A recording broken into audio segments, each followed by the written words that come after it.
First of all, I just want to give my gratitude to both of the senators who spoke before me.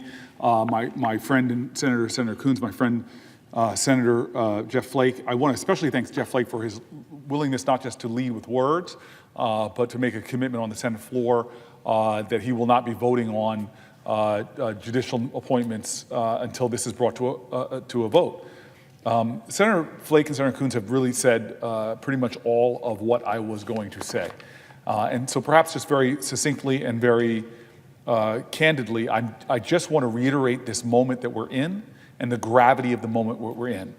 This bill is not a not a partisan piece of legislation. It comes from a bipartisan effort that started many months ago when Senator Graham and I started talking, Senator Tillis, Senator Coons started talking many, many months ago, not just for this moment in history, but also understanding that we have a flaw in our system that does not have an appropriate check and balance on a presidential power that can put them in a position where they are not subject to the laws of our land.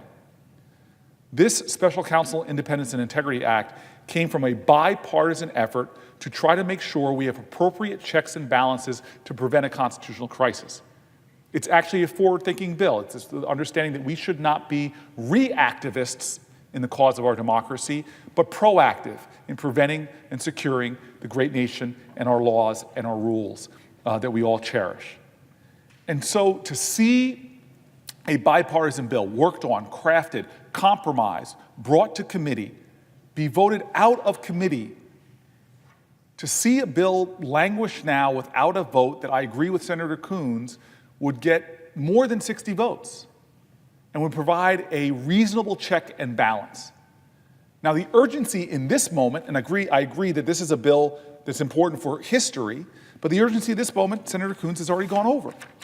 We now have the firing of Jeff Sessions, and Jeff Sessions was said to be fired by a president who literally said, I would not have hired you if I thought you were going to recuse yourself, replaced with a person, and Senator Coons has read the quotes that talked about this investigation and what he would like to do.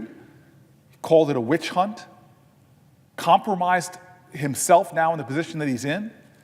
The idea that the integrity of this investigation, the idea that the urgency of the investigation will continue under his leadership is in question. That's why this bill is necessary. And more than that, we are a nation that has been, is, and will be under attack.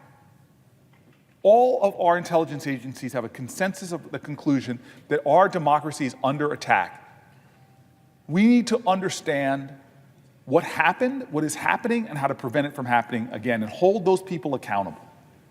This investigation has led to numerous guilty pleas. This investigation has led to numerous indictments, and it should be able to run its course without interference. And so I just conclude in saying there is an urgency in our country to uphold an ideal and a principle that no one, not a congressperson, not a senator, not a mayor, not a governor, not the President of the United States, no one in this country is above the law.